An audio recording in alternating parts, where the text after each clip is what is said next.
A golden desert stretched beyond sight. Silence ruled until I saw something impossible. She wasn't struggling. She wasn't afraid. She was waiting. Buried to her neck, her skin shimmered faintly under the sun. Not from this world, that much was clear. But what stunned me wasn't her appearance. It was her eyes. Calm, focused, familiar. I stepped closer, unsure if she needed help or if I was walking into a trap. But then she spoke, softly, clearly. "You're late." No panic, no anger, just quiet certainty. I froze. She knew me, but I had never seen her before in my life. Or had I? Something stirred inside, like a memory I never made. Her voice felt like a dream half remembered after waking. The wind moved the sand around her shoulders, but she remained still, elegant, patient, powerful, not a victim, not weak, just waiting for me. And suddenly, I understood. I wasn't here by chance. This meeting wasn't random. Something bigger had brought us together, and from that moment on, I couldn't walk away. I never planned to step into that desert. I wasn't searching for anything or anyone. I just followed a strange map I found by chance at an old marketplace. It was worn, metal-edged, and etched with symbols no one could read. Something about it felt important. I couldn't explain it, but I kept it. A few weeks later, I was driving through the outskirts of a forgotten region. Dry wind, empty sky, not a soul in sight. The place had no name. Locals avoided it. They said people got lost out there, vanished without a trace. Still, I kept going. Eventually, the sand swallowed the road.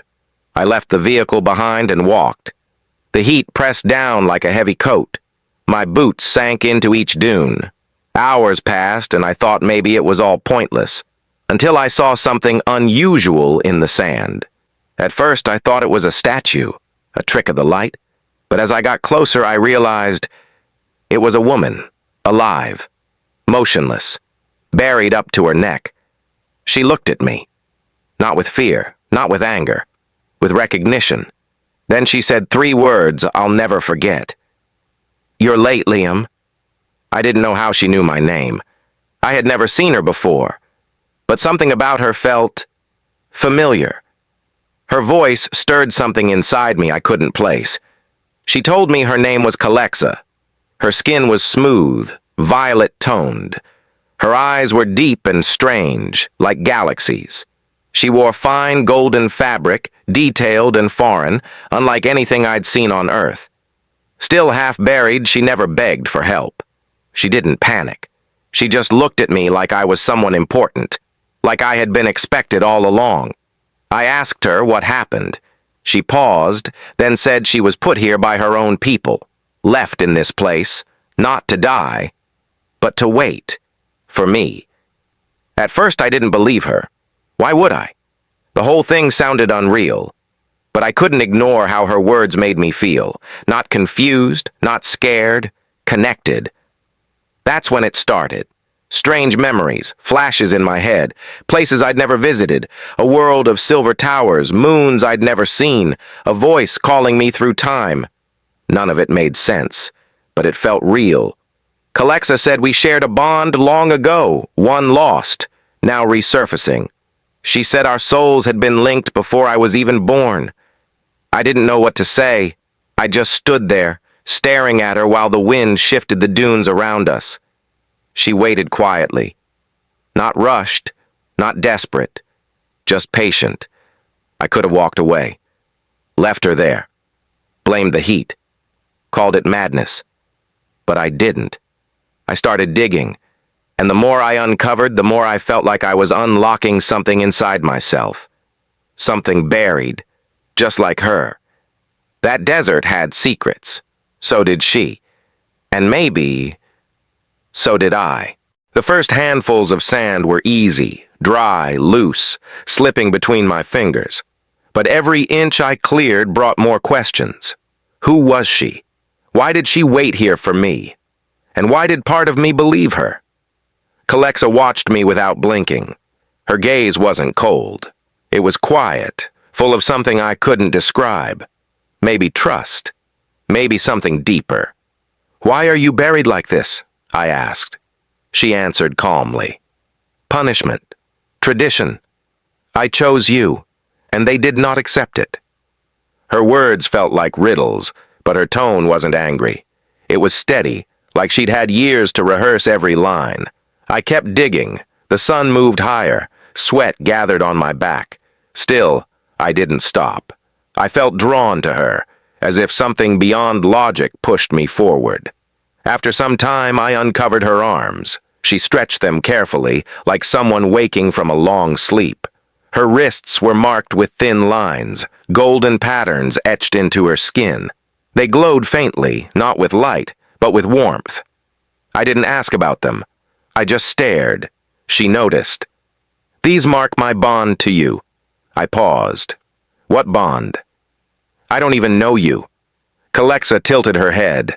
"Not in this life. But we've crossed paths before." I didn't answer. What could I say? It sounded impossible. But I couldn't shake the feeling that she was telling the truth. I sat beside her in the sand, trying to make sense of everything. The desert was silent except for the wind and the soft shifting of sand around us. "Why now?" I asked. "Why me?" Her eyes met mine. "Because you returned. The stars aligned. The path opened. You were always meant to find me." I looked at the strange map again, the one that led me here. Symbols shimmered faintly on the surface. I had never been able to read them. Now, somehow, I could. One symbol stood out. A spiral wrapped around a heart. "What does this mean?" I asked, showing her. Calexa smiled. "It's the sign of the vow, the one we made long ago." Something stirred again in my chest. Not pain, not fear, just memory.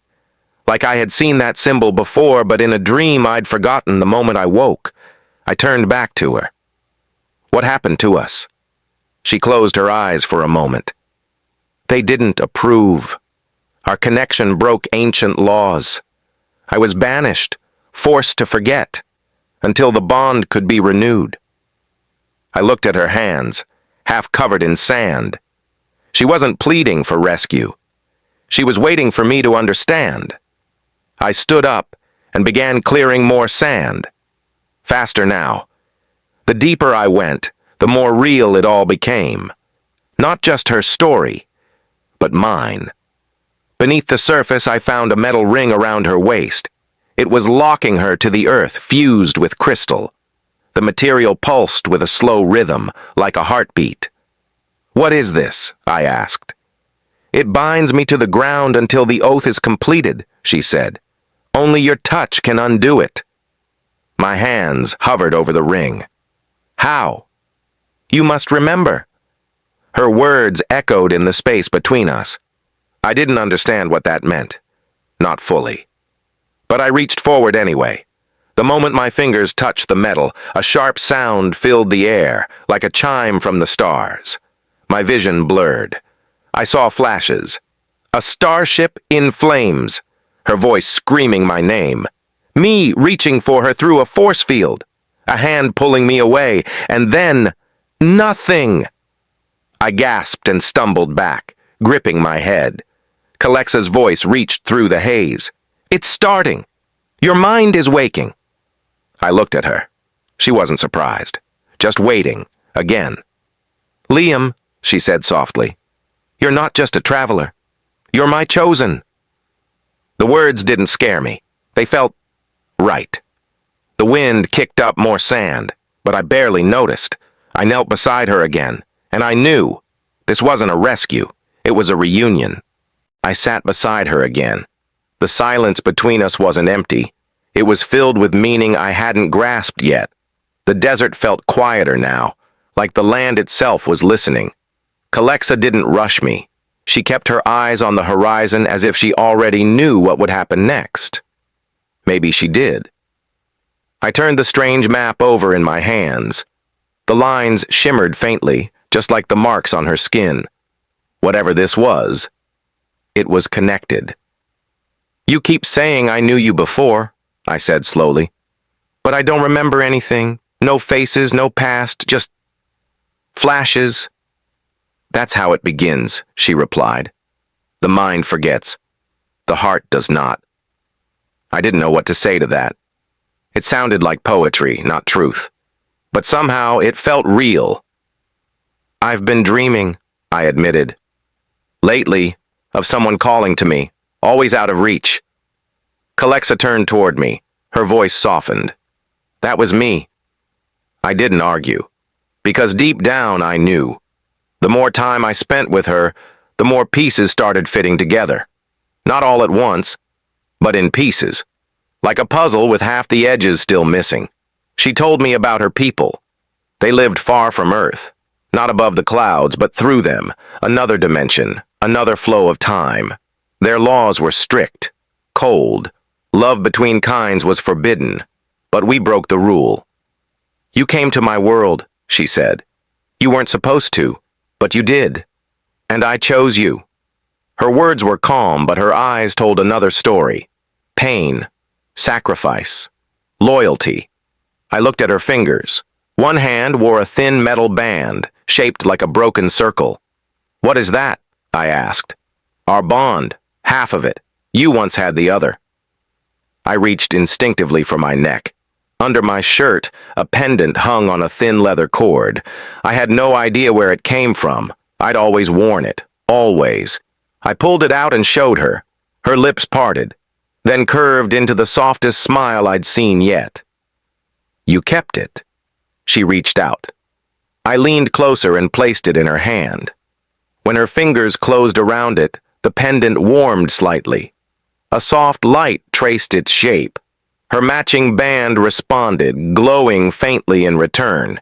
It wasn't just jewelry, it was proof. I'm starting to believe you, I said. You don't need to believe, she replied. You need to remember. We sat there a little longer. The wind had eased. Shadows began to stretch as the sun moved. She told me more, how they took her away when they found out, how her sentence was to wait in silence until I found her again. If I didn't return, she would be lost forever. But I came, I whispered. You did, she nodded. And that means we have a chance. I stood up. My mind raced with questions, but none seemed urgent now. One thought overpowered everything else. I had to free her completely. The metal ring around her waist was still firm, pulsing with that strange rhythm. My hand hovered above it again. What happens when I break it? I asked. The bond returns, the past comes back, and the future begins. I wasn't ready, but I also wasn't afraid. My fingers brushed the edge. A soft crack formed in the center. Then everything around us changed. The sky dimmed slightly. The dunes shimmered. And a low hum filled the air, like the world itself remembered something it had forgotten. The moment my fingers touched the ring, the ground beneath us vibrated, subtle at first, like a breath held too long. Then the sky dimmed, not dark, but heavy. Clouds formed where none had existed. The air thickened. Calexa's eyes widened, not with fear, but with understanding. They know, she said quietly. Who? I asked, though deep down I already sensed the answer. My people, she replied. The council. They've felt the bond awaken. I stepped back instinctively. Are they coming? She didn't nod. She didn't need to. A low hum spread across the horizon, faint at first, then growing. A flicker in the sky. A crackle of strange light. A ship appeared, sleek and glowing, hovering in the distance, still but watchful. I stared at it. The silence between us was now filled with tension. They don't want us together, I said. Number. They never did. I took a deep breath. Then why let you wait all this time? It was their mercy, she said. A chance. If you returned, they'd consider it fate. If you didn't, my silence would be permanent. And now, I asked, they will judge. The ship moved closer. its shadow sweeping over the dunes. I could see shapes inside, tall, still, watching. Calexa's body tensed. She looked smaller somehow, not weaker, but like someone bracing for a storm. "What will they do?" I asked. "If they believe I've violated the law again, they'll take me, erase everything. You'll forget. I'll be gone." "No." I stepped in front of her before I even realized it. The ship's light fell on us now. A beam scanned the ground, passing over my shoulders and her face. She didn't flinch. "Liam," she said softly, "you don't have to fight them." I looked at her. "I didn't come all this way to lose you again."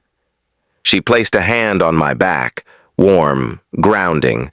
Then the ship spoke, not in words, but through feeling. A voice in the mind, deep, heavy, and ancient. "You have returned. You remember."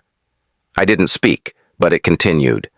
"The bond is active, the oath defied." "What does that mean?" I asked aloud. Calexa answered, "They want to know if your choice is real." "Then they can ask me," I said firmly. The beam narrowed. My heart raced. I felt it scan deeper, my memories, my emotions, everything. I saw flashes again, my past life with her, our escape, our vow under the starlit tree. "I choose her," I said, louder now. Silence. Then a response. "Then you accept the consequence." A second beam appeared. It surrounded Calexa. She looked at me once more. "Are you sure?" "I've never been more sure." The ring around her waist cracked fully. A burst of light shot upward. The ship hesitated. Then it vanished, gone without sound. No explosion, no retreat, just gone. I collapsed to my knees, breathing hard. Calexa leaned forward, finally free. Sand fell from her as she stood. For the first time, I saw her whole, tall, graceful, radiant. The marks on her arms shimmered. The broken circle on her hand closed into a full loop. She looked down at me, smiling, not with triumph, but peace. "You remembered," she whispered. I did. And for the first time, the sky above us felt calm. The ship was gone. The sky was still again. But I didn't feel relief, only quiet. Like something old had passed through me, left a mark and faded. Calexa stood barefoot in the sand, taller than I remembered. She brushed dust from her shoulders and looked out toward the horizon. The golden wind touched her face, and for the first time, she looked free. Yet she didn't smile. "What happens now?" I asked, standing beside her. Her voice was steady. "They didn't take me, but they didn't forgive me either." I nodded slowly. "They'll come again?" She shook her head. "They've judged already, and they chose exile. For both of us." I turned to her. "I'm not from your world." "You are now." The words struck deep, not as punishment, but truth. A quiet farewell to everything I thought I knew. I stared at the map again. The silver lines had faded. The symbols, once glowing, were now still, like their purpose had been fulfilled. "It brought me here," I said. "Now it's done." Calexa reached for my hand. Her touch was warm, grounding. "There's no going back, Liam. Not to who we were. Not to what you remembered as Earth." I swallowed hard. "Then where do we go?" She turned slowly, pointing to the far edge of the dunes where a soft blue light shimmered like a mirage. "There's a place. Beyond the sands. Beyond what they control. It's wild, untouched. We'll be safe there." Her words offered comfort, but the weight of it all hung heavy. I had no home now, no phone, no map, no signal. I had left everything behind to find something I didn't even know I'd lost, and yet, I didn't feel broken. I felt whole. As we walked together across the open land, the air changed, warmer, softer, as if the desert itself welcomed our steps now. I glanced at her often. She no longer looked like someone sentenced to wait. She looked like someone who had chosen to rise. She told me more as we moved, about her people, their traditions, their fear of blending with outsiders. Love was seen as a weakness, especially love for a human. But she never regretted what we shared, not once. Even when they erased your memories, she said, I believed. Even when the stars forgot our name, I remembered. I stopped walking and faced her. And if I had never returned? She smiled gently. I would have waited longer. There were no crowds, no rescue team, just the two of us. But something sacred passed between us in that moment. A vow older than words. We reached a ridge, and beyond it, green valleys unfolded. Blue rivers flowed under pink skies. The desert ended, and life began. I didn't know places like this existed, I said. They're hidden, she replied. Like us. We stood there for a while, watching the sky shift from gold to lilac. No time, no rush, just peace. And somewhere in that silence I realized something. The story wasn't about saving her, or saving me.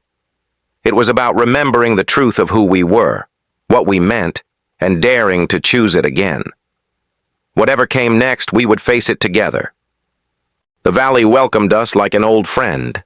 Flowers I'd never seen bloomed in spirals. Trees shimmered with silver leaves that rustled like soft music in the breeze. The air smelled of something ancient and sweet, like memories carried by wind. Calexa said it was a sacred land, forgotten by her people, untouched by rules, free of judgment. We walked in silence, side by side. No map guided us now, only instinct and something unspoken between us.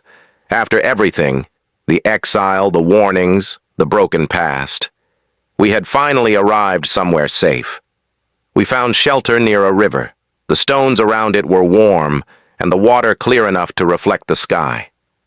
I sat with my feet in the stream while Calexa gathered fruits from a glowing vine. She moved with grace, like she belonged here. Maybe she did. Maybe now, so did I. Does it feel real yet? She asked, handing me a piece of the strange fruit. I nodded. More real than anything I've ever known. For the first time she laughed, light, soft, like wind through leaves. That sound alone made the entire journey worth it. We built a small fire, no city lights, no noise, just stars above us, unfamiliar constellations slowly becoming ours. That night, Calexa shared stories from her world. How her kind used to live in balance before fear divided them. How love was once sacred, not forbidden. She spoke not as someone lost, but as someone remembering. And I listened, not just as a human, but as the man who had once promised her forever beneath a different sky. As the fire dimmed, I took her hand. If we had to do it all again, would you choose me still? She didn't hesitate. Always. In the quiet that followed, the pendant I wore began to glow again, just faintly. A soft heartbeat of light. The broken circle on her finger shimmered. We didn't speak. We didn't need to. The bond had been restored, not by force, not by ritual, by choice. Ours. We stayed in that valley. Days passed, then weeks. The stars moved differently here, but I stopped counting. Time didn't feel the same anymore. Every sunrise with her felt like a beginning. Every nightfall a chapter closed with peace. She taught me her ways. I showed her mine. We learned, adapted, built a life from the pieces they tried to erase. And slowly, the pain faded, not forgotten, but healed.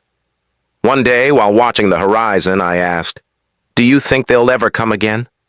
She looked at me, calm as ever. "Maybe, but they'll find nothing they can destroy." She was right. What we had wasn't fragile anymore. It was rooted, in us, in this place, in the choice we made when everything told us to run. They buried her in silence. I found her in truth. Now, we live in the space between two worlds, carving something new, not human, not alien, just us.